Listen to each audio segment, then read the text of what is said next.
my most terrific experience as a DJ is I got booked in a club in near Warsaw in Poland. They have a tap of vodka. It's like a beer tap with vodka that just pours out. And you ask for a vodka and they give you like what is nearly a pint glass of vodka. They kept feeding me this horrible vodka stuff again and again. And at one point I was cheering at the crowd and actually was sick on the crowd, which wasn't really good. And they haven't asked me back yet. I'm waiting for the call. That's right. BBC introducing. We're out in Creamfields, baby.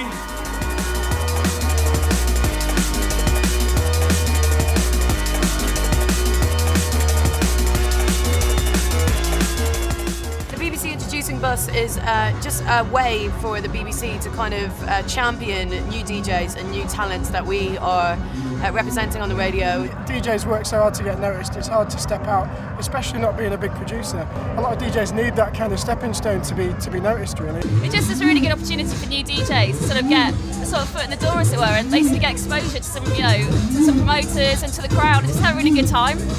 Breaking new talent, breaking new DJs and breaking new acts is a virtue, not a liability. And I'm proud to be part of an organisation that will say, yes, this DJ, this act, this performer is something I believe in and I'm going to put my all behind it. But there's lots of people on the BBC Introducing stage that I'm really excited about that I've been championing. One, a girl called Rachel Barton. Like I used to go raving all the time when I was like 16, 17. Like I was always a designated driver. I lived in the middle of nowhere, so I'd always drive to loads of different clubs all over the place in the Midlands. I just completely loved it. Just fell in love with dance music at that point, and then just messing about on my friend's decks at his house, and just desperately trying to get a record in time. All of a sudden, it sort of clicked. Like to be honest, there was never a moment. I think it was like a gradual thing over time, and it only came with practice. So that's all I'd say is just practice, practice, practice. She's very good. She plays like deep jack in house, and it's really good. I just love the fact that she's a girl and she's doing it really well. Annie Mac, absolutely love Annie Mac. I'm going to go and watch Annie Mac. I'm going to be there. Dorley, who's on now, who was a resident for Ibiza Rocks over the summer in Ibiza, and he's just brilliant. He's just very good at playing big jump up party tunes. You know, he reminds me a little bit of kind of the old school guys, a little bit when I started. He is a good time DJ, very much concerned about what's going on the dance floor. 10 years ago, I was 17, working illegally in a bar, trying to get a DJ gig with little personal CD players that you have to press play and wait 3 seconds for it to start. Minimal's becoming more and more commercial, and there's a lot of people loving minimal music at the moment, but the kids seem to be into the kind of indie electro crossover, like mashup kind of stuff at the moment, so that's quite good for me because that's what I'm into myself. So 10 years time, I want to be headlining the main stage with Fatboy Slim warming me up, hopefully with a Radio 1 show of my own, and yeah, my club night to be like a big global brand. I'm dreaming now, aren't I? My name's Tom Medicott and I'm a DJ producer. I've just come off the BBC Introducing Bus, which was really good fun, and I got a duck. Yes, fantastic. Started off just doing little things here and there, just fell into it by accident really. Was working in a club and the DJ didn't turn up one night, so I've always had loads of records, so I'll do it. Did it for a couple of pints of beer, started my own night 5 years ago. One night we were doing an Annie Mac night and someone pulled the power cord out of the wall and the whole club went dead. It's just, I think, probably the second time Annie had played for us, I was like, oh my God, how embarrassing. Annie, bless her, real trooper, got the whole crowd going in a sing-along. Took us about 20 minutes to get the sound back on, and she played All You Need Is Love, and the crowd just went ballistic.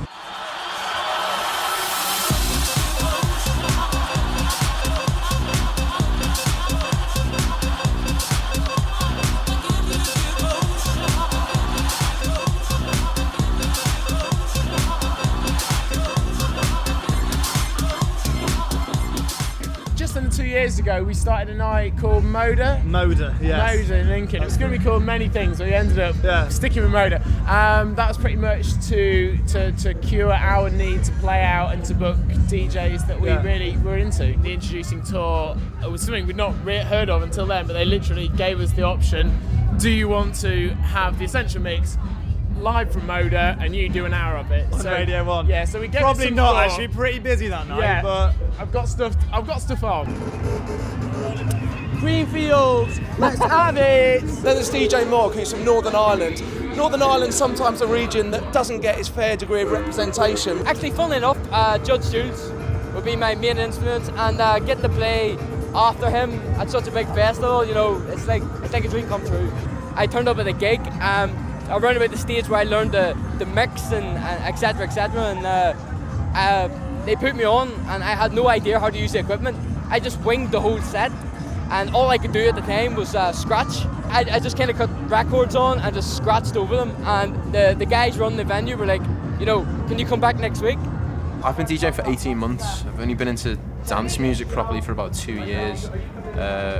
Originally from like a kind of more indie background, and then I went to Leeds Festival one year and kind of just fell into the dance tent and just kind of saw what it was all about, really. And since then I've just kind of been a bit of a convert. I play a kind of techno and electro, but kind of like party techno, fun techno, not like bald Germans in like warehouses, not that really.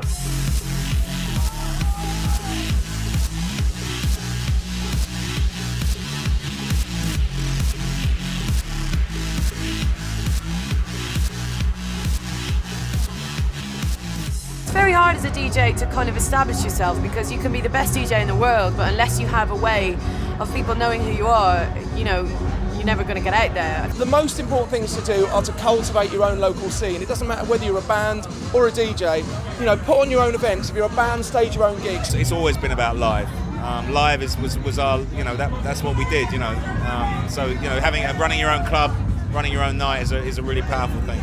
It's important for the perpetuation of dance culture, and when it comes to the kind of band side of BBC Introducing, for music as a whole, that the established individuals bring other people through. These other DJs who are there already, they're getting old now, and it's time for me to come through, it's time for the rest of us to come through.